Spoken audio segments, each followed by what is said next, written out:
Hey everybody, this is Brett Grayson of Tactical Pay Radio, reminding you that the podcast you're listening to is a proud member of the Self-Defense Radio Network. Check out all the great content at selfdefenseradio.net.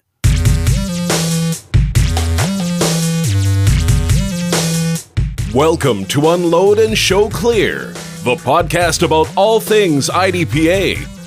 And now, here's your host, the only man to shoot the same non-threat 4 times at Nationals, Lloyd Bailey. Welcome to another episode of Unload and Show Clear. This is a podcast about the men and women who compete in IDPA, International Defensive Pistol Association. Now, I've been attending IDPA matches since 2011, and over the years, I've met some really amazing people thanks to this sport. Ignore all the colorful jerseys and the sponsor logos, and underneath you're going to find everyday men and women who volunteer their time and their effort and spend their hard-earned dollars on travel, match fees, and gear to make this sport great. And today you're going to meet another one of these awesome people. But first, I want to thank today's sponsor. Before we get started, let me tell you about GlockTriggers.com. Love them or hate them, the one thing you know about Glock pistols is that they are reliable. Out of the box, to the range, absolutely reliable. It's what makes them so popular with competitors, law enforcement, military, and responsible armed citizens. But one of the drawbacks is that stock trigger. Well, Jeff Wilson and the folks at Glock Triggers asked themselves, how do we make them better while maintaining reliability? Using stock parts as their foundation, they've refined the interaction of the metal parts to give you smoother take-up, a cleaner break, and reduced overtravel without sacrificing safety or reliability. Recommended and used by people like Bob Vogel, Travis Haley, and Ken Hackathorn, Glock Triggers custom trigger kits come with a lifetime warranty and a 30-day satisfaction guarantee. Visit them today at GlockTriggers.com and check out the Edge, the Vogel, the Skimmer, the Guardian, and the Hackathorn trigger systems. Use the promo code from this podcast, USC20, and save 20% off of your entire order. GlockTriggers.com, the highest quality drop-in trigger system for your Glock. Our special guest today, I've been dying to interview him, and you've been asking for it. Walt Proulx from Fruita, Colorado is our guest. Welcome to the show. Thank you, Lloyd. Pleasure to be here. So tell us, for those who don't know, tell us a little about yourself and what you do for a living there in Fruita. I'm currently employed by the Colorado Parks and Wildlife. I'm the manager of the new world-class Cameo Shooting and Education Complex. Prior to that, I was a operations manager for an oil field construction company.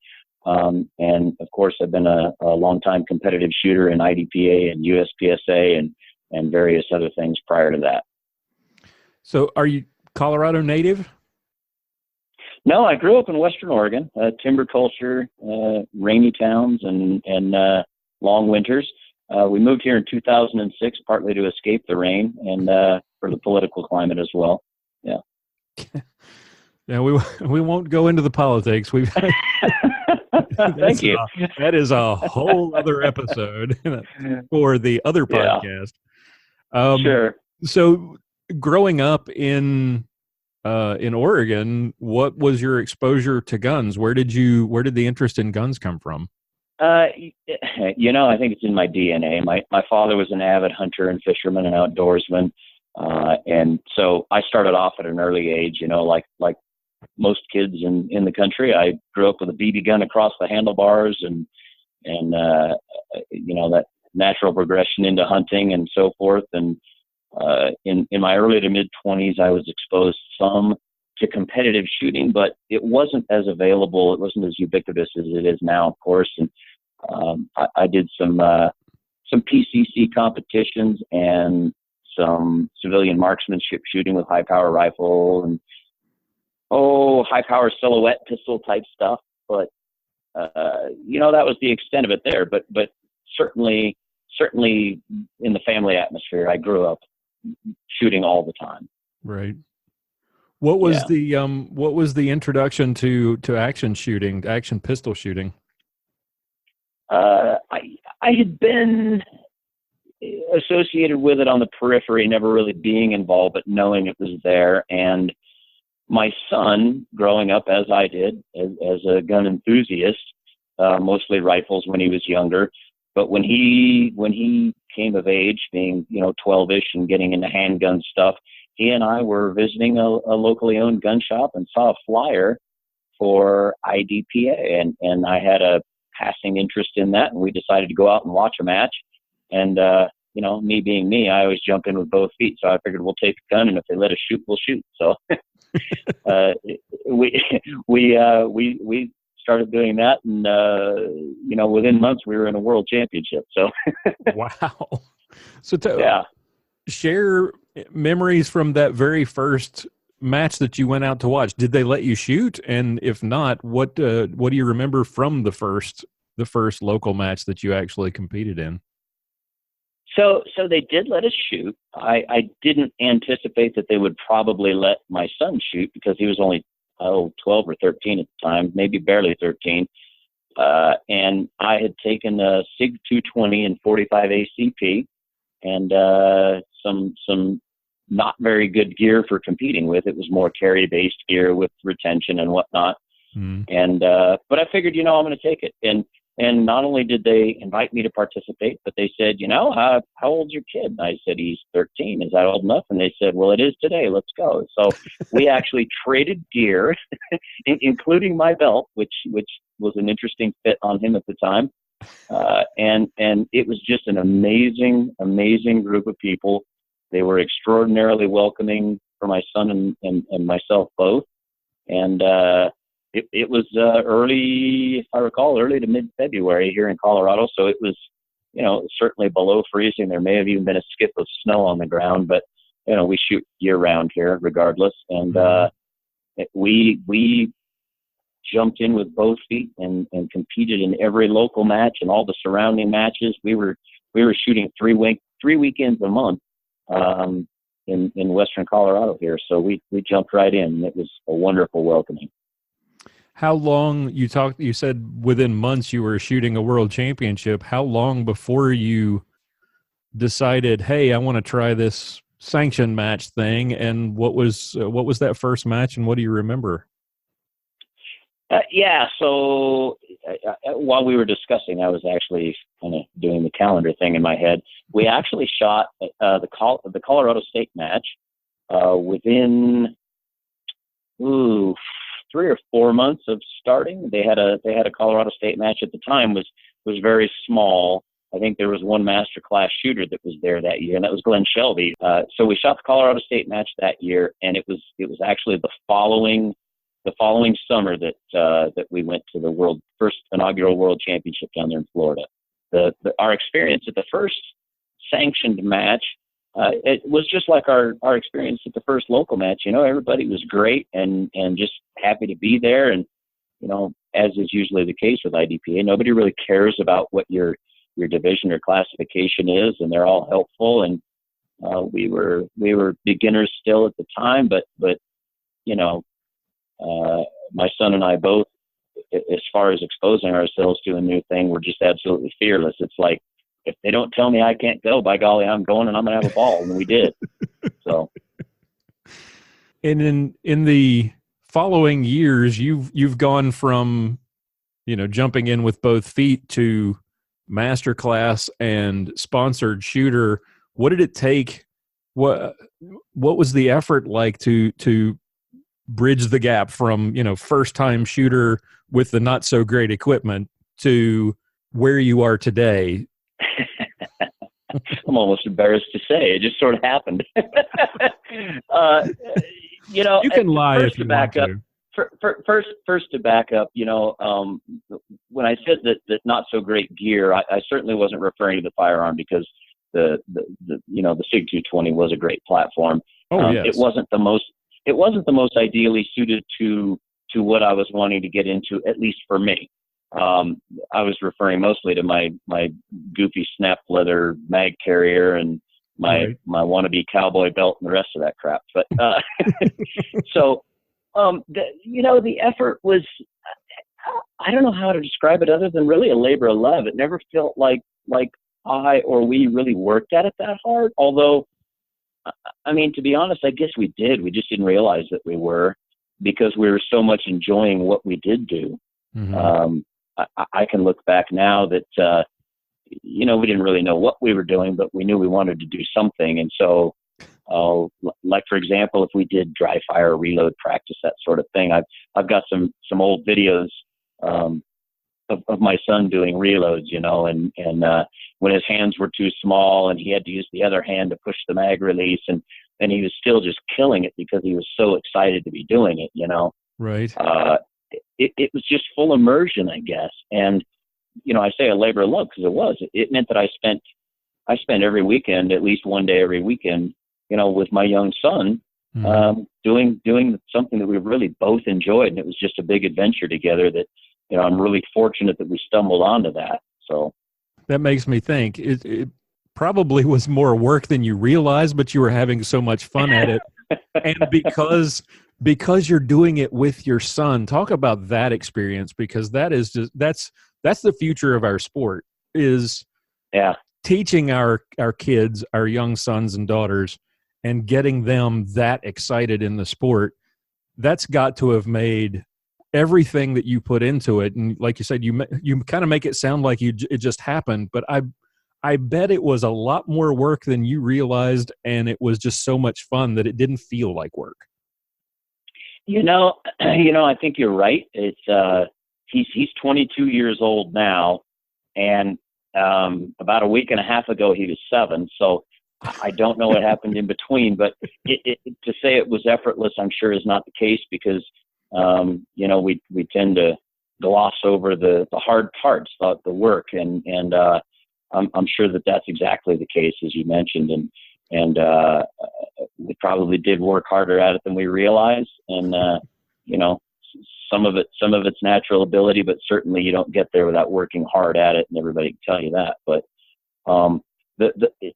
truly, the fact that I did do all that with my son, and I know there are people all around the country that, if they're listening to this that know us, are saying, "You darn right it is." So you all certainly helped shape him into the man that he is now, and to a certain extent shaped me into the older man that I am now. So,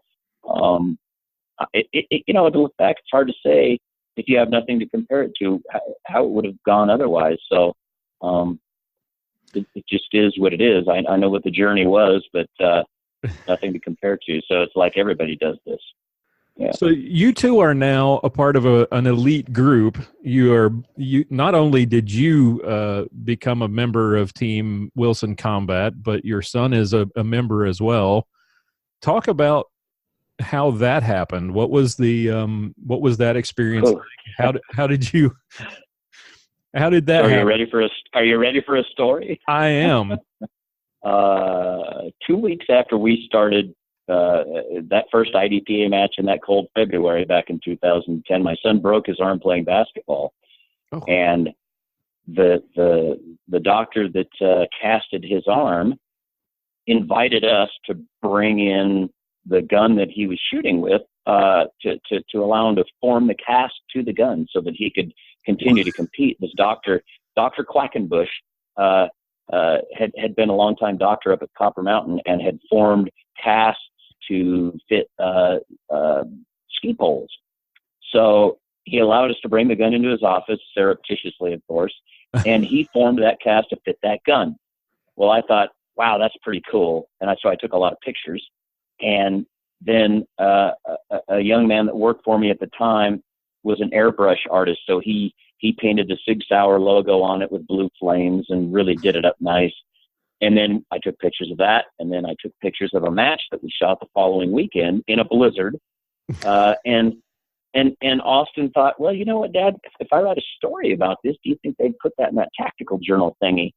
And I knew to myself, there's no way they wouldn't put that in there. It's just too amazing. So he did a big story, and they did a multi-page spread on that. And they invited Austin to become a regular contributor, from the juniors' perspective.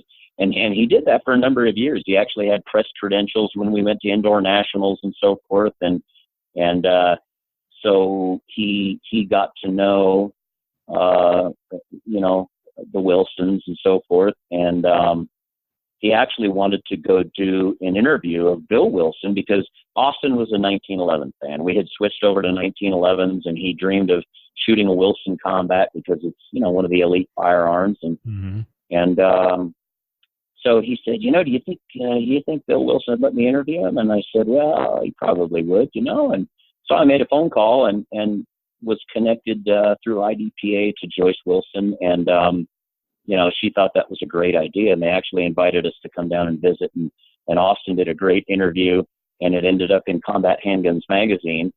And, you know, that's sort of how we managed to meet some folks. And, you know, it's not just a fluff story. It's not like the talent wasn't there as well, because even at that age, you know, he was running a 1911 better than anybody of that size and age deserved to.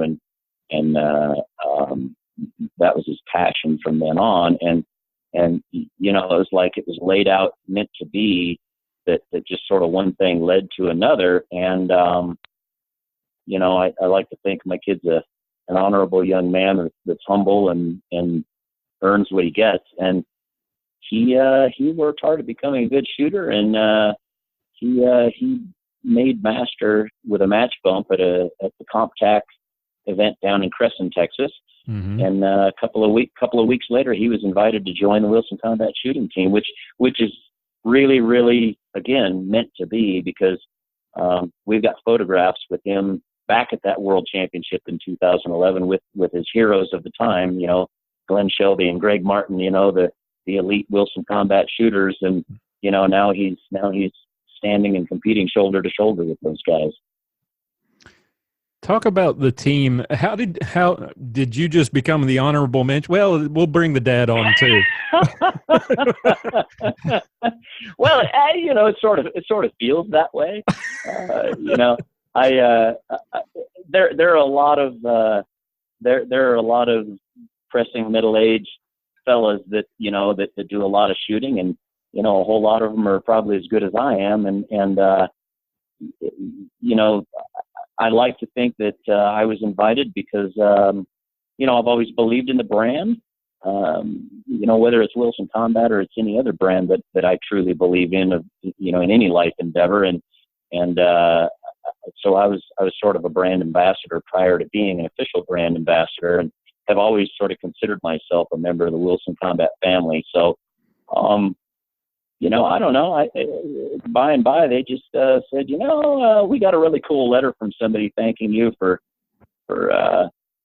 helping them out at a match. And they said, you know, why don't you just be a member of the team and everything? And I thought, well, that's pretty cool. So you are now manager of one of the most amazing ranges probably in the world.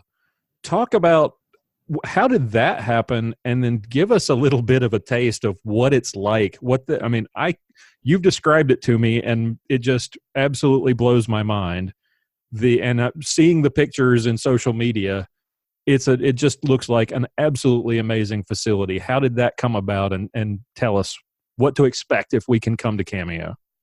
Yeah, interesting. That's another one of those, you know, kind of like it was meant to be sort of things.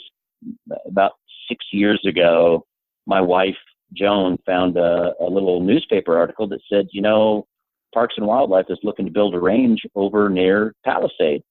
And, you know, you just talk gun range to me and you've got my attention. So I read the article, and being me, I picked up the phone and called the guys that were heading that up, the mayor and the town manager of the town of Palisade. And they remember that phone call. I called them in their office and I said, hey, I hear you're building a shooting range. Tell me more. So I kind of got in on the ground floor with paying attention to what they had coming.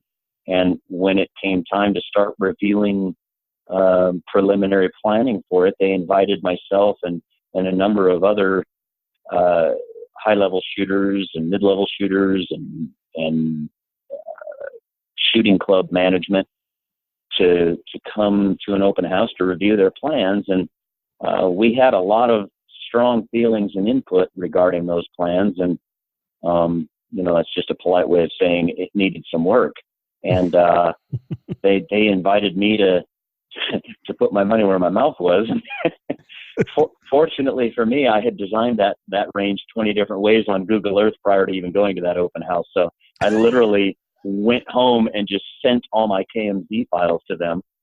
And this based on, a construction background and a stormwater management background and looking at all ranges that I go to around the country, and sort of picking apart where some or most of them, may have missed some detail. And I had always been conceptualizing what I consider to be the perfect range. And so they literally took one of the designs that I had put together and sent it to their engineers in Denver and said, draw this up in a CAD file. So they did. And that's what we see out there today. And so when it came time for them to start looking at getting a manager hired, when they were handing out the contract to build, they invited me to throw my hat in the ring, and I think probably a combination of what I've been doing recreationally for the past 10 years, as well as my construction background and my management experience, sort of, helped me end up landing the job. So talk about that design and how it came to life. The way you've described it, I cannot wait to get out there and see it. Well, maybe I've talked it up a little too much. I don't know, but literally we've built just the tip of the iceberg. It's 2,000 acres. And what we did first, phase 1A, is what we call the Action Shooting Sports Pavilion.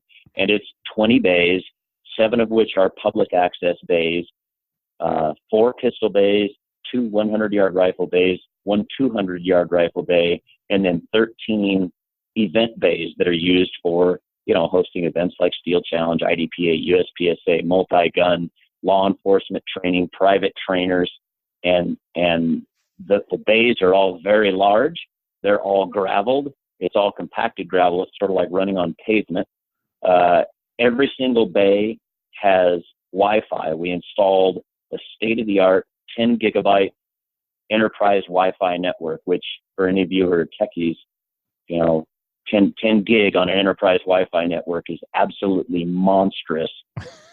For now, it's the biggest in existence. And that allows us, if we want, to give Wi-Fi access to 300 competitors, do all of our scoring, and simultaneously video live stream 20 high-def images with drones if we feel like it, all at the same time. And the scoring, it's all the state-of-the-art stuff. We use the practice score and the score logging and whatnot. So you shoot a stage, and while you're reloading your magazine, if you're hooked onto it, you'll get an email from Practice Score giving your score of the stage you just shot. And when the last shot is fired and the competitor hits approve, within seconds the whole match is scored, the awards are calculated, everything is done before you ungun. It's just, we've been testing it out at all of our local matches, and it is just awesome. There's no traveling around and syncing the iPads to the master and the rest of that stuff. It just takes all the guesswork and the steps out of it. It's truly spectacular what it's capable of doing. It also allows us to have video monitors in every single bay. In fact, I just literally went out yesterday and bought 13 high-definition 58-inch flat-screen TVs to go in the shooter shelters on every bay.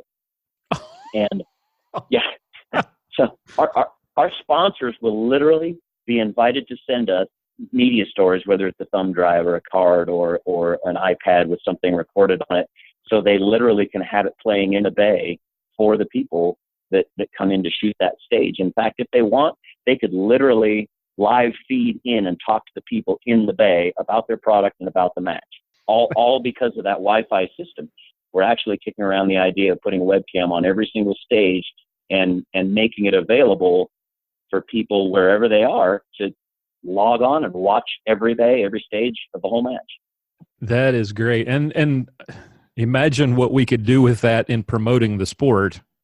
That's the plan. Every bay has a shooter shelter, 16 by 20, closed in on 3 sides, with enough table room for 2 entire squads of 12 to put all of their gear down at the same time and not have to fight for space or sit in the rain.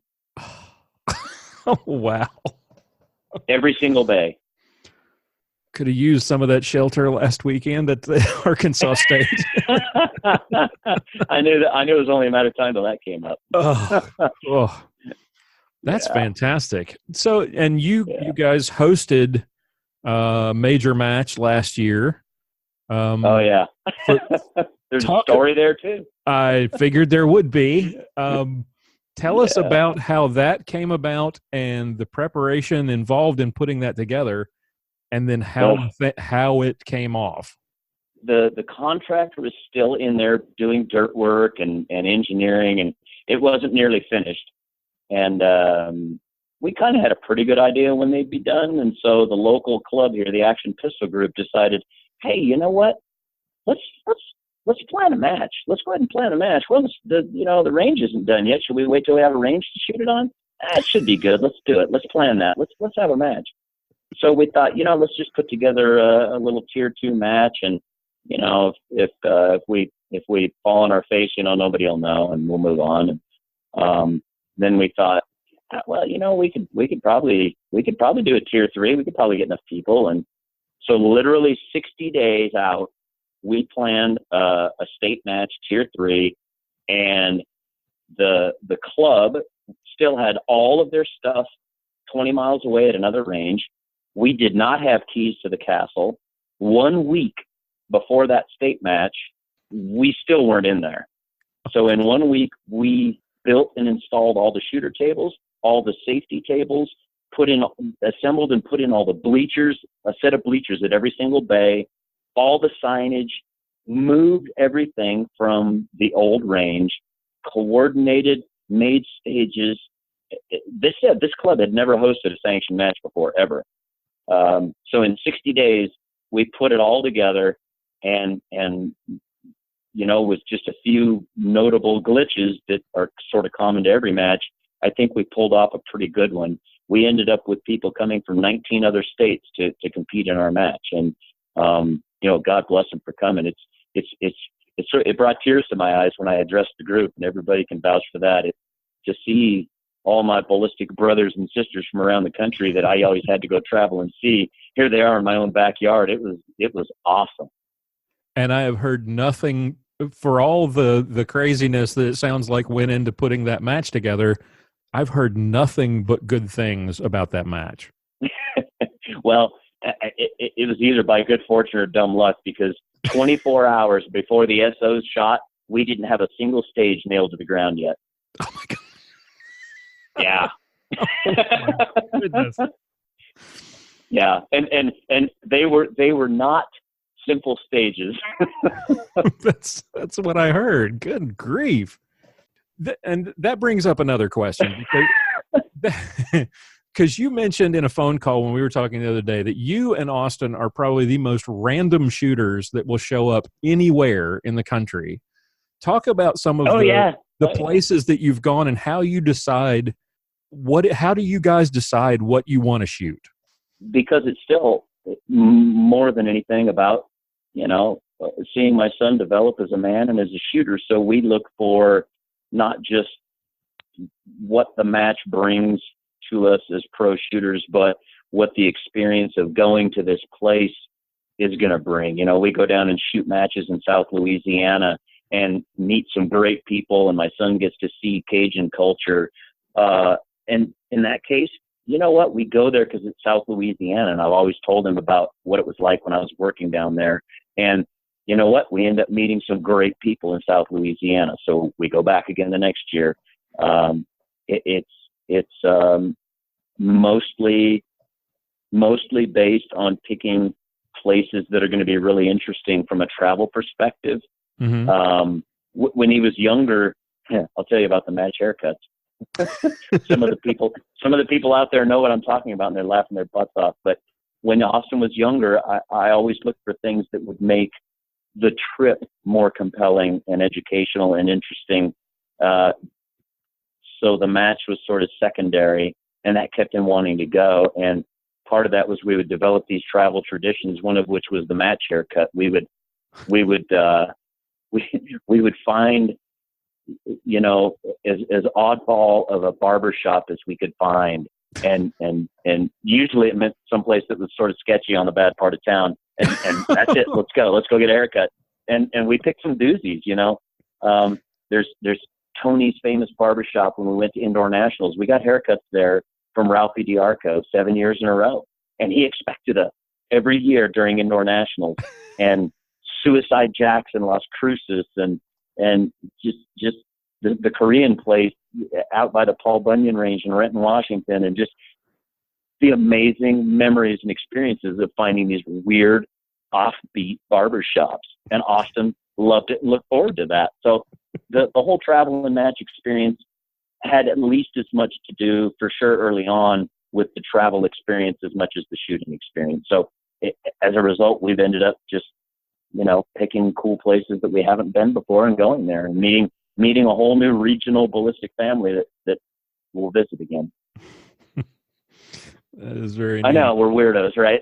No, that is really cool. That is a great way to approach it, and keeping it interesting for your kids so that your travel isn't just in the car, at the range, back in the car, back home. There's a lesson, I think, there for other parents who are looking who want their kids to get into these sports and want to bring them along. If all they're going to see is the range, right, and the inside of the car or the inside of an airplane, at some point that starts to get boring. So as we wind this down, you've devoted so much of your life and your family life to this sport, traveling all over the country, sharing these experiences with your son. What is it about IDPA? Because you guys could and do shoot other sports. What is it about IDPA that keeps you doing it? What is it you love about IDPA so much? Kind of, to say everything is goofy. So, you know, beyond the fact that it's, you know, spending all the time with my son, that's low hanging fruit, and that's the softball answer. But I really enjoy the problem solving aspect.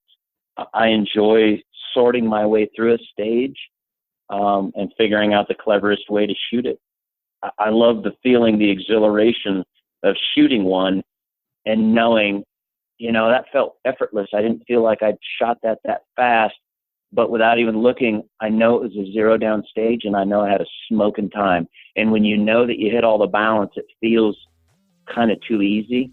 When you have those, you know, it's I don't know, maybe it's like the runner's high or whatever the self-congratulatory reward is that you get from accomplishment, I guess. And I still enjoy the other sports, but I feel more like I'm just kind of running a sprint, you know, like with USPSA. I feel like I'm running a 50-yard dash or something, and it's all out, and I do everything I can, and then I look back. Whereas with IDPA, it's like, it seems like there are more components to it to put together. It's more like a chess game, I guess. Mm-hmm. Well, thank you so much for doing this. I really appreciate it. I've been really looking forward to getting you on the show, and I wasn't kidding when I said your adoring public wanted you to come on, because I've had so many people say, you've got to get Walt Proulx on the show.